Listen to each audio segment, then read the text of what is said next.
اللهم صل على سيدنا محمد يا رب صل وسلم دائما ابدا على حبيبي. نبی کی 9 بیویاں ہیں. جب ان ازواج نے آپ سے مانگا کہ بھئی ہمارے گھر میں 40 دن چولہا نہیں جلتا، پیسے نہیں ہیں، راشن نہیں ہے، تو آپ صلی اللہ علیہ وسلم نے کیا فرمایا؟ قرآن کی آیتیں نازل ہوئیں. یا ایھا النبی قل لازواجک، آپ اپنی بیویوں سے کہہ دیجئے اگر تمہیں دنیا کی دولت چاہیے تو میں تعالینا امتعکن، میں تمہیں پیسے دے دیتا ہوں، واسرحکن سراحا جمیلا، اور عزت کے ساتھ تم سب کو رخصت کر دیتا ہوں. بھئی کسی پیسے والے سے شادی کر لو. کیوں اللہ نے ہمارے نبی کے لیے غربت کو سلیکٹ کیا تھا؟ حالانکہ آپ مالدار بننا چاہتے بن سکتے تھے، لیکن نبی آخری نبی ہے نا، تو اس میں کیا حکمتیں ہیں وہ میں بھی نہیں چھیڑوں گا. ہمارے نبی کی جو غربت تھی وہ اختیاری تھی. اختیاری کا مطلب آپ نے خود اپنے آپ کو مسکین رکھا ہوا تھا. یہ نہیں کہ آپ کے پاس پیسہ نہیں تھا، پیسہ آتا تھا سارا صدقہ کر دیتے تھے. صبح آیا شام تک نہیں بچا، شام کو آیا صبح تک نہیں بچا. لیکن مجھے اور آپ کو اس طرح کرنے کی شریعت میں اجازت نہیں ہے کہ آج سے پتہ چلے آپ نے سارے بینک خالی کیے، سارا سونا وونا، گھر کے پلاٹ کی فائلیں والے بیچ باچ کے تمبو لگا کے روڈ پہ آ کے بیٹھ گئے اور بیگم سے کہہ رہے ہو رہنا ہے اسی طرح رہو تمبو میں ورنہ نکلو. یہ آپ کو اجازت نہیں ہے. کیوں نہیں ہے؟ یہ ٹاپک نہیں ہے میرا، کیونکہ میں نے اگر اس ٹاپک پہ چلا گیا تو یہ جو ٹاپک آج لے کے چل رہا ہے وہ چینج ہو جائے گا. بس ابھی فی الحال یقین کر لیں کہ مولوی صاحب اگر کہہ رہے ہیں تو علم کی بنیاد پہ کہہ رہے ہوں گے. تو یہ نبی کے لیے اللہ نے اس طرز زندگی کو سلیکٹ کیا ہے، میرے اور آپ کے لیے یہ نہیں ہے. ہمارے اور آپ کے لیے کہ تمیز سے اچھے بچوں کی طرح کماؤ، کچھ جمع بھی کرو، خرچ بھی کرو، گھر والوں پہ ہاتھ بھی کھلا رکھو، اچھے بچوں کی طرح اس طرح سے زندگی گزارو. فنٹر بننے کی کوشش فرض واجب نماز روزہ یہ پورے کرو بس. لیکن نبی کا معیار اونچا تھا. تو نبی صلی اللہ علیہ وسلم نے فرمایا تعالینا امتعکن واسرحکن سراحا جمیلا، میں تمہیں رخصت کر دیتا ہوں، کسی مالداروں سے شادی کر لو. اس زمانے میں طلاق یافتہ بیوہ کی شادی ہونا کوئی مسئلہ نہیں تھا، ایک سے ایک رشتہ مل جاتا تھا. یہ تو ہمارے زمانے میں نحوست ہے کہ نہیں ہوتی شادیاں. اور اگر تم اسی طرح رہنا چاہتی ہو تو اسی طرح غربت میں میرے ساتھ گزارا کرنا پڑے گا. تو تمام کی تمام امہات نے، نبی نے ان کو طلاق کا باقاعدہ اختیار دیا. یہیں سے علماء نے مسئلہ نکالا ہے کہ طلاق مرد خود بھی دے سکتا ہے، بیوی کو طلاق کا اختیار بھی دے سکتا ہے. اگر مرد اپنی بیوی سے کہہ دے کہ میں نے تجھے طلاق کا اختیار دیا تو یہ اختیار عورت کے پاس بھی آ جاتا ہے، پھر وہ اپنے اوپر طلاق واقع کر سکتی ہے. اس سے بھی پتہ چلتا ہے کہ عدالتی خلا جو آج کل چل رہا ہے اس میں اسلام میں اس کی کوئی حیثیت نہیں ہے، کیونکہ مرد جب بیوی کو رائٹ دے گا تو ہوگا، کورٹ کے دینے سے نہیں ہوتا. جج صرف اپنی بیوی کو طلاق دے سکتا ہے، دوسروں کی بیویوں کو جج طلاق نہیں دے سکتا. یہ بار بار بیان کرتا رہا ہوں میں، کیونکہ اب دنیا کا نظام چینج ہو رہا ہے، ہر جگہ ایسا ہی ہو رہا ہے. یہ جو آج کل سسٹم چینج ہو گیا نا، تو اب کیا ہے، اللہ یہ کہ چند صورتوں میں جج بھی دے سکتا ہے، وہ الگ ٹاپک ہے. تو نبی صلی اللہ علیہ وسلم نے طلاق کا باقاعدہ اختیار دے دیا. یہ نہیں کہا کہ تم چاہتی ہو تو میں تمہیں طلاق دے دیتا ہوں، نہ، باقاعدہ رائٹ دے دیا کہ اپنے اوپر واقع کر لو. حضرت عائشہ رضی اللہ تعالی عنہا کا جب نمبر آیا، اچھا عورت اگر اسی مجلس میں وہ اختیار واپس کر دے تو ختم ہو گیا اختیار. مرد نے جس مجلس میں اختیار دیا نا اس مجلس کے ساتھ رہتا ہے. ہمیشہ کے لیے دے دیا تو ہمیشہ کے لیے، مجلس کے ساتھ دے دیا تو جب تک اس مجلس میں ہے طلاق واقع کر سکتی ہے. جب مجلس ختم ہو گئی تو طلاق کا آپشن بھی ختم. تو نبی نے حضرت عائشہ کو سے بھی فرمایا کہ تمہیں بھی میں اختیار دیتا ہوں، لیکن آپ نے فرمایا جلد بازی نہ کرنا.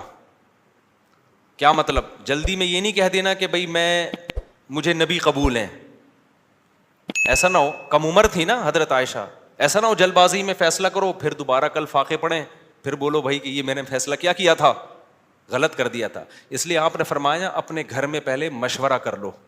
حضرت عائشہ سے فرمایا اپنے گھر میں جا کے مشورہ کر لو، مشورے کے بعد سوچ سمجھ کے ایک رائے قائم کرو کہ اسی فقر و فاقہ میں 40 دن چولہا نہیں جلے گا، اسی میں گزارا کرنا ہے یا مجھ سے طلاق لے کے کہیں اور شادی کرنی ہے. جلدی میں فیصلہ نہ کرو. حضرت عائشہ کو اتنا غصہ آیا نا نبی کے اس بات پر فرمایا افی کا اشاور, آپ کے بارے میں مشورہ کروں گی میں, یعنی پیغمبر کے بارے میں اپنے ابا اماں سے جا کے مشورہ کروں گی کہ رہنا کہ نہیں رہنا, مطلب کوئی مشورہ نہیں کرنا, رہنا ہے. یہ جو غیر مسلم طنز کرتے ہیں نا کہ پیغمبر نے شادی کی اتنی کم عمر میں, اتنی بڑی عمر میں ایک 9 عمر لڑکی سے, تو اس 9 عمر لڑکی کو طلاق کا اختیار دیا جا رہا ہے, اور وہ کہہ رہی ہے کہ آپ کے بارے میں نے کسی سے مشورہ نہیں کرنا. یہ سوال ہی غلط ہے. افی کا اشاور, یہ کیسے ہو سکتا ہے؟ آپ جیسا شوہر مجھے کہاں ملے گا؟ کوئی مشورہ نہیں, آپ کے ساتھ ہی رہنا ہے.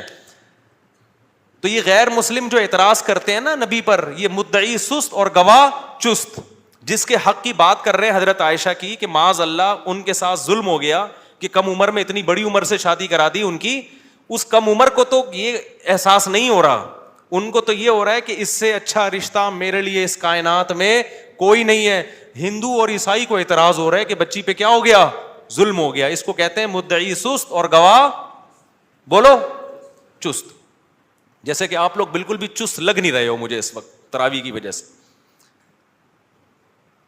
تو یہ خود ہمارے پیغمبر کی ایک بہترین سیرت ہے کہ اتنی عمر میں ہو کے ایک کم عمر سے 9 عمر سے نکاح کیا, اور کھلانے پلانے کو بھی کچھ نہیں ہے, اور 8 سوکنے بھی ہیں, پھر بھی وہ کہہ رہی ہیں کہ آپ کے بارے میں مشورہ بھی نہیں کرنا میں نے. حالانکہ اب تو زندگی گزار چکی تھی نبی کے ساتھ. اگر وہ شروع میں فیصلہ معاذ اللہ غلط ہو گیا تھا شادی کا, تو اب تو ٹائم گزر چکا تھا نا, اب تو آپ کے پاس آپشن تھا, بھائی میں نہیں رہتی. وہ کہہ رہی ہیں آپ کے بارے میں نے مشورہ بھی نہیں کرنا, اور یہ ناممکن ہے. یہ کیسی بات آپ کر رہے ہیں؟ میں آپ کے بارے میں کیسے مشورہ کر سکتی ہوں؟ خدا کی قسم کسی غیر مسلم میں غیرت ہوگی نا, غیرت, بھٹ دھرم اور ضدی نہ ہو, اس بات کو پیغمبر کی نبوت کی دلیل سمجھ کے محمد صلی اللہ علیہ وسلم پر ایمان لے کر آئے گا کہ آپ جیسی پاکیزہ سیرت اور آپ جیسے کامیاب شوہر اس کائنات میں گزرے نہیں ہیں. آج کوئی 50 سال کا 9 سال کی سے کر کے دکھائے, چند دن گزارے اور کھلانے کو روٹی بھی نہ ہو, اچھی بھلا جو بیوی ہوگی نا وہ مارکیٹ سے کیا ہو جائے گی؟ شارٹ ہو جائے گی. بلکہ آج جو مارکیٹ سے شارٹ ہو رہی ہیں بیویاں وہ والی ہو رہی ہیں جو جوڑ کی شادیاں, جو ظاہری اعتبار سے بھی جوڑ کی شادیاں.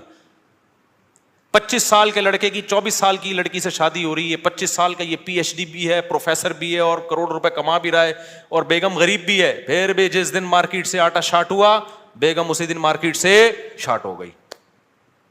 آٹا شارٹ ہونے کی فکر اتنی نہیں ہوتی جتنی اس کو بیگم کے شارٹ ہونے کی. ہمارے پاس تو کیسز آ رہے ہیں نا, کورٹ میں بھی آ رہے ہیں. ذرا سا بے روزگار ہوا, بیگم شارٹ. وہ کہتی تیرے میں ہے کیا جو میں تجھ سے تیرے ساتھ رہوں؟ ایک آٹا دے رہا تھا وہ بھی نہیں ہے بھائی. تو یہ محمد صلی اللہ علیہ وسلم کے بہترین شوہر ہونے کی دلیل. میدان جنگ میں آپ سے بہترین کمانڈر کوئی نہیں, سیاست میں آپ سے بہترین سیاست کسی کے پاس نہیں, گھر میں آپ سے بہترین شوہر کوئی نہیں.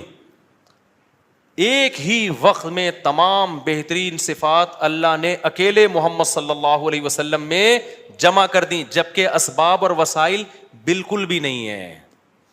اسباب اور وسائل تو پیسے کو بولتے ہیں نا, وہ بالکل بھی نہیں ہے. اب میں وہ اس واقعے کی طرف آتا ہوں. اب مجھے بتاؤ, ہاں تو میں آپ سے یہ کہہ رہا تھا کہ بیگم صاحبہ کو خوب اچھا کھلائیں, جو خود پہنے اس کو پہنائیں, جو خود کھائیں اس کو کھلائیں. لیکن قدرت کی طرف سے اگر غربت آ گئی ہے بھائی, تو پھر ٹینشن لینے کا نہیں ہے. پھر بیگم اگر کہتی ہے نہیں رہنا, کوئی بات نہیں بیگم, میں تو یہی کچھ کھلا پلا سکتا ہوں, رہنا ہے رہو, نہیں تو پتلی گلی سے نکلو, ہم کسی اور سے شادی کر لیں گے. ایک دم سے نہ نکال دو, پہلے مجھ سے مشورہ لے لینا.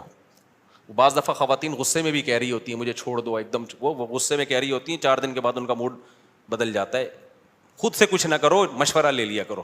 میرا تو مقصد صرف یہ بتانے کا ہے کہ ٹینشن لینے کا نہیں ہے. ایک تو بے روزگاری کی ٹینشن, اوپر سے ایک اور ٹینشن اپنے اوپر مسلط کرو تو پاگل ہو جاؤ گے. ٹینشن وینشن نہیں, ٹینشن صرف ایک چیز کی لینی ہے بھائی, وہ جو حدیث میں آتا ہے من کانت الآخرۃ ہمہ, جس نے آخرت کو اپنی ٹینشن بنا لیا تو اللہ اس کی تمام ٹینشنوں کو ختم کر دیتے ہیں, اس کی فکریں سمیٹ دیتے ہیں. ہماری ٹینشن بس ایک ہے, آخرت میں بخشش ہو جائے.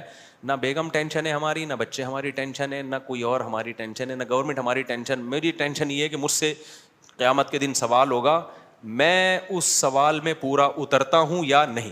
اب آٹا مہنگا ہونے کی ٹینشن ہم کیوں نہیں لے رہے کہ ہماری وجہ سے نہیں ہوا, میری وجہ سے ہوا ہوتا نا تو میں ٹینشن لیتا کہ آخرت میں چترول کس کے لگیں گے, میری وجہ سے تھوڑی ہوا ہے.